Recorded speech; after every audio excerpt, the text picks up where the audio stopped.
உங்க பைல்ஸ் பிரச்சனையை தீர்க்கிறதுக்கு ஒரு கதை சொல்றேன்னு சொல்லியிருந்தேன்ல. ஆமா, அதை இப்ப சொல்றேன். இந்தியாவை மிக வலிமையாக உருவாக்கிய ஒரு பிரதமரை நாம் பெற்றுக்கிறோம் என்று பெருமையோடு இந்தியாவை மிக வலிமையாக உருவாக்கிய ஒரு பிரதமரை நாம் பெற்றுக்கிறோம் என்று பெருமையோடு.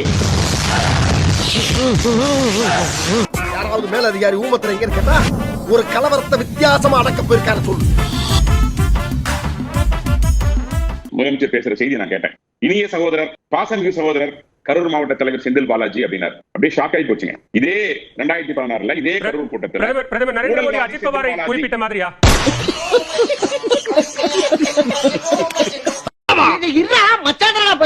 தப்பா வச்சுக்கிட்டு நானு என்ன சின்ன பிள்ளைத்தனமா இருக்கு. வேற வழி இல்லாம போய் பெரியாரை பிடிச்சு தூக்குனாங்க, கொண்டாடுனாங்க.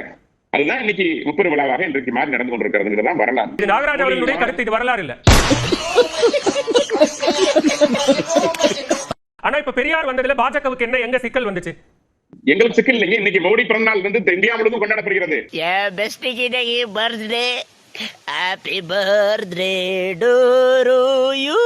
பிரதமர் மோடி பிறந்த நாள் தான் பெரியார் பிறந்த நாளை கொண்டாடக்கூடாது அப்படின்னு எதுவும் இருக்கா? இல்ல, சந்தோஷங்கிற மகிழ்ச்சியா சொல்றேன் நான். வெளிப்படுத்துறீங்க, மாறா எங்கேயும் மகிழ்ச்சி வெளிப்பட்ட மாதிரி தெரியல. மானமும் அறிவும் வேண்டும் என்று சொன்னார். அதனாலோ என்னவோ சிலருக்கு அவரை கண்டால் எட்டிக்காயாக இருக்கிறது, அவர் மீது கோபம் வருகிறது. ஹலோ, இதுக்கு மேல ஒரு அடி விழுந்துச்சு என்னடா பண்ணுவ? சேகர் செத்துருவேன். யாருடா சேகர்? வேற யாரு? நான் தான். டெல்லி செல்கின்றோம். நம்முடைய ஒரு தமிழர் ஒருவர் இன்னைக்கு துணை ஜனாதிபதியாக உயர்ந்திருக்கின்றார். அவரை பார்க்க போறோம். வாய்ப்பு கிடைத்தால் நிச்சயமாக அமித்ஷாவை சந்திப்போம். இல்ல, உங்ககிட்ட வேணா அது டைனிங் டேபிள்ல பகிர்ந்து கொண்ட தகவலா இருக்கலாம். பொதுவெளியில் எங்கேயாவது சொல்லப்பட்டதா அந்த தகவல்? மரியாதை தெரியாத பசங்கப்பா. பிளட் பிளட் பாருங்க, அது சொல்றேனே, ஒரு கட்சி தலைவர் இங்க இருந்து டெல்லி போறப்ப போய் பார்க்க கூடாதுங்கிறது என்ன விதி? யாரும் பார்க்க கூடாதுன்னு சொல்லவே இல்லையே.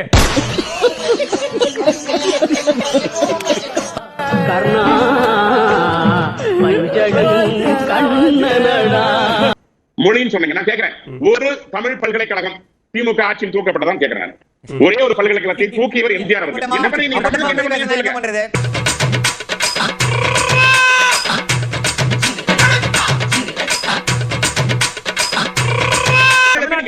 தமிழ் பல்கலைக்கழகங்களை தொடங்க மத்திய அரசு அனுமதி கொடுத்திருக்கு.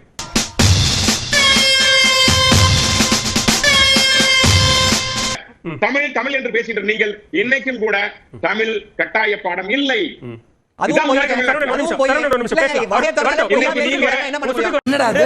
அவன் போய் சொல்றான் ரெஃப்ரி, அவன் போய் சொல்றான். அது மிகவும் ஆபத்தான மிருகம். நீ போய் சொல்றியாம்லடா, நீ போய் சொல்றியாம்லடா.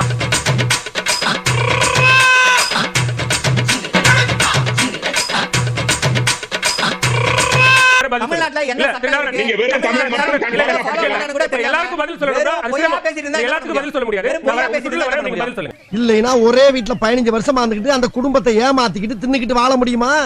அவ்வளவுக்கு கிரைண்டரா கிரைண்ட். நீங்க ஒரு வில்லேஜ் விஞ்ஞானி பாஸ். என் மூஞ்சிக்கு முன்னால புகழாத, அது எனக்கு பிடிக்காது. பிரிவினைவாதத்தை தூண்டியது, பிரிவினைவாதத்தை ஊக்குவிக்கிறது, 10 பேரை 20 பேரை பிரிச்சது. ஒடிசாவில் இருக்கக்கூடிய பொக்கிஷத்தினுடைய சாவி தமிழ்நாட்டில் இருக்கு அப்படின்னு சொல்லும்போது அதை எப்படியா காயின் பண்ணணும்? பாருங்க, நாங்க ஒருபோதும் பிரிவினைவாதத்தை வளர்த்தலீங்க. ஒடிசாவில் இருக்கக்கூடிய பொக்கிஷ பெட்டியினுடைய சாவி தமிழ்நாட்டில் இருக்கு அப்படின்னு சொன்ன போது அந்த விமர்சனத்தை எப்படியா காயின் பண்ணணும்னு கேக்குறேன்.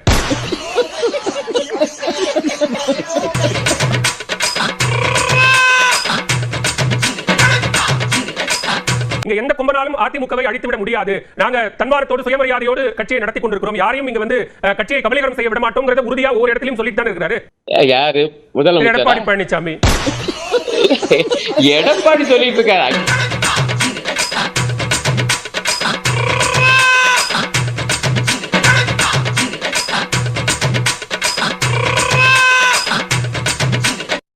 இன்னைக்கு பத்திரிகையில எடப்பாடி பழனிசாமி மத்திய உள்துறை அமைச்சர் சந்திக்கிறார், உள்கட்சி பிரச்சனை தீர்க்கிறார். ஒரு பத்திரிகையாளர்களே, அனைத்து இந்திய அண்ணா திராவிட முன்னேற்ற கழக கட்சியை எவராலும் கொண்டு பண்ண முடியாது. சொல்றேன், எழுதிக்க. எங்களுக்கு ஆட்சி அதிகாரம் இருப்பதை விட தன்மானம் தான் எங்களுக்கு முக்கியம். அமித்ஷா அவர்களுடைய இல்லத்தில் திரு எடப்பாடி பழனிசாமி அவர்கள் இருக்கிறார். இது ரொம்ப முக்கியத்துவம் வாய்ந்த சந்திப்பாக பார்க்கப்படுகிறது. எங்களுக்கு ஆட்சி அதிகாரம் இருப்பதை விட தன்மானம் தான் எங்களுக்கு முக்கியம். அத போய் வித்தை துடைத்தேன் பத்திரிகையில் அதை சரியான முறையில் எடுத்து காண்பிக்கிற விதமாக காண்பித்து விட்டீர்கள். அது ஒரு விருப்பான செய்தியை உங்கள் பத்திரிகை வேண்டும் என்று எடுத்ததாக தான் நான் பார்க்கிறேன்.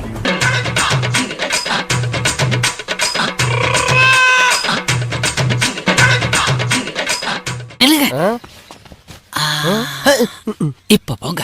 ஏன் வாங்கணும்? ஊருக்குள்ள நான் ஒரு விஐபி. விபச்சார கேஸ்ல மாட்ட கைதி மாதிரி இப்படி கூட்டிட்டு போறியே, இது நல்லாவா இருக்கு? உள்ள போங்க, இன்னும் நல்லா இருக்கும். சட்டை கிழித்துக் கொண்டு வெளியிலே வந்து ஆர்ப்பாட்டம் நடத்தினார். யார் சட்டை கிழித்துக் கொண்டு வருவார்கள்? மணலை பாதிக்கப்பட்டவர்கள் சட்டை கிழித்தார். ஏதோ நான் வந்து முகத்தை மறைச்சிட்டு வந்த மாதிரி சொல்றேன். முகத்தை மறைக்க வேண்டிய அவசியம் எனக்கு வெளிமுறை அளவும் இல்லை.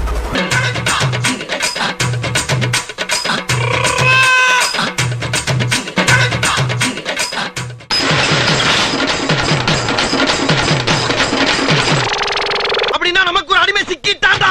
அவன் இந்த ஊர் எல்லை தாண்டறதுக்குள்ள அவனை வளைச்சு பிடிக்கிறான். விட்டுறாதீங்கடா.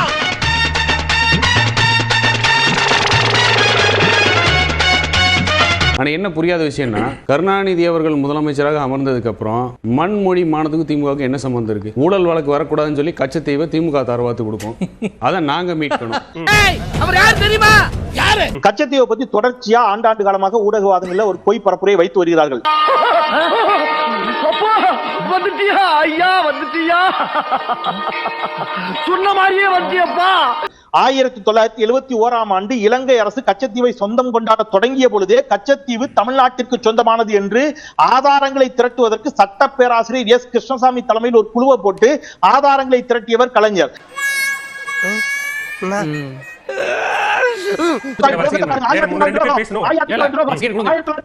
ஜூன் 29ஆம் தேதி அனைத்து கட்சி கூட்டத்தை தமிழ்நாடு சட்டமன்றத்தில் திராவிட முன்னேற்ற கழக தலைவர் கூட்டுகிறார். சட்டமன்றத்தில் கச்சத்தீவை இலங்கைக்கு கொடுத்த காங்கிரஸை கண்டித்து ஒரு தீர்மானம் நிறைவேற்றப்படுகிறது.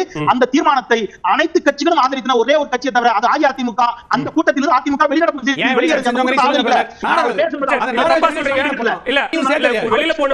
கோவை தொகுதியை சேர்ந்த அரங்கநாயகம் தான். அப்ப நம்ம வரலாறு தவறா பதிவு அடிச்சு சொல்றேங்க, என்னை விட கேடுகட்ட பொறம்போக்க தமிழ்நாட்டிலேயே கண்டுபிடிக்க முடியாது. I am the worst in Tamil Nadu. Yes, you are right, exactly right. கோவையை சேர்ந்த அரங்கநாயகம் அவர்கள் வெளிநடப்பு செய்தார் என்பதுதான் வரலாறு. அதிமுக துரோகம் செய்தது. கண்டன கூட்டம் தமிழ்நாடு முழுவதும் திராவிட முன்னேற்ற கழகம் நடத்தியது. தஞ்சையில் கலைஞர் பேசினார், சென்னையில் பேராசிரியர் பேசினார், ஸ்ரீபெரும்புதூரில் ஸ்டாலின் அவர்கள் பேசினார். 1976 ஜூன் 31ஆம் தேதி இந்திரா காந்தியை எதிர்த்து வலிமையாக போராடிய காரணத்திற்காக திமுக ஆட்சியை கலைத்தார் இந்திரா காந்தி. என்ன கண்ணெல்லாம் கலங்கி இருக்கு? ஆம்பளைங்க அழுக கூடாது. திமுகவோடு கைகோர்த்தவர் எம்ஜிஆர். படத்தோட பேரை சொல்லி படத்தோட பேரை சொல்லி படத்தோட பேர் சொல்லுங்க. கோவை செந்திலின் அங்க குழுவும் அதற்கு செந்தில்வரின் ஆதாரப்பூர்வமான பதில். என்ன செருப்பால அடிச்ச மாதிரி இருக்குடா? மாதிரி இல்ல, உண்மையிலே செருப்பால தான் அடிச்சது. சரி, ஃபீல் பண்ணாத. பிஜேபி இல்லைன்னா இன்னைக்கு இருக்கிற அதிமுக கட்சியே கிடையாது. அந்த மாதிரியாக நீங்க நெல்லிக்காய் மூட்டையா செதறி 100 தனியா, 7 தனியா, 10 தனியா. யாரும் பார்க்கல. இங்க இருக்கிற 100 பேர் தர யாரும் பார்க்கல வச்சு. முன்னாள் முதலமைச்சர் ஜெயலலிதா அவர்களுக்கு நீங்க பாராட்டு இப்ப முத்துராமலிங்க ஏற்கனவே நீங்க கேட்டது என்ன நிறைவேறல. அதாவது நான் தென் மாவட்டம் சென்றிருக்கும் போது அங்க இருக்கின்ற மக்கள் வைத்த கோரிக்கை கடிதம் கொடுத்திருக்கிறேன்.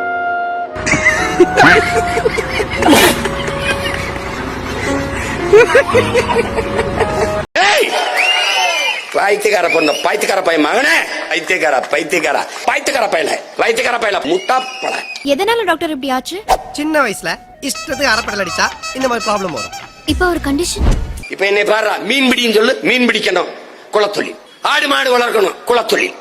மறுபடியும் சீமா ஆடு மாடு மேய்க்க சொல்றோம். என்ன பண்ணலாம்? படிக்க ஒப்பம் கொடுப்பான காசும் வார்த்தா கொடுப்பாங்க.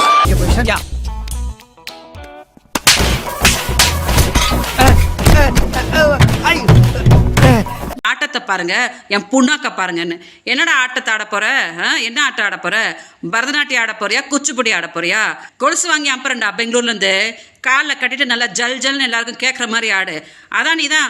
அதான் நீ போட்ட ஆட்டத்தை வந்து உலகமே பார்த்தாச்சே. மாமா கேடு கட்டவன் அப்படி இப்படி நீ பம்புனியே, அந்த ஆட்டத்தை தான் உலகமே பார்த்தாச்சே. இன்னென்ன ஆட்டத்தை பார்க்கணும்?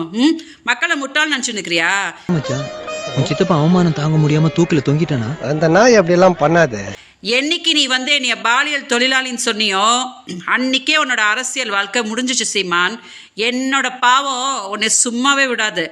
பிச்சை எடுப்படா, நாசமா போவ. துப்பு கட்ட நாய். பேட்டரியே நிக்காத மொபைலுக்கு பைத்தியக்கார பொண்ணு, பைத்தியக்கார பையன் மகனே, என்னை படிக்க வச்சவன் ஆத்தா அப்பன ஆடு மாடு விட்டான்டா படிக்க வச்சான். பைத்தியக்கார பையல பனை மரத்தையும் ஆடு மாட்டையும் வேப்ப மரத்தையும் வெள்ளாமையை வித்து படிக்க வச்சான்டா. முட்டா பயில சார், அவங்க எல்லாம் அறிவியட்ட பயில இல்லை சார். இவங்களை போற ஊசி போட்டு கொண்டு வரணும் அப்படின்னு ஊசி போட்டு கொண்டு கடல் எள்ளி போட்டணும். இவங்க இந்த பூமிக்கு தேவையில்லாத எக்ஸ்ட்ரா வெயிட் ஒண்ணு விடுவான். முட்டாள இதுக்கு எல்லாம் வரிசையில் வச்சு வெட்டிடணும். எவனும் தேவையில்லை. டாக்டருக்கு படிச்சுட்டு 1.5 கோடி ரூபாய் ஆகுறாங்க. ஒப்பம் கட்டுவானா, மொத்தம் கட்டுவானா? இவங்கிட்ட என்னடா பேச்சு? பெரியார்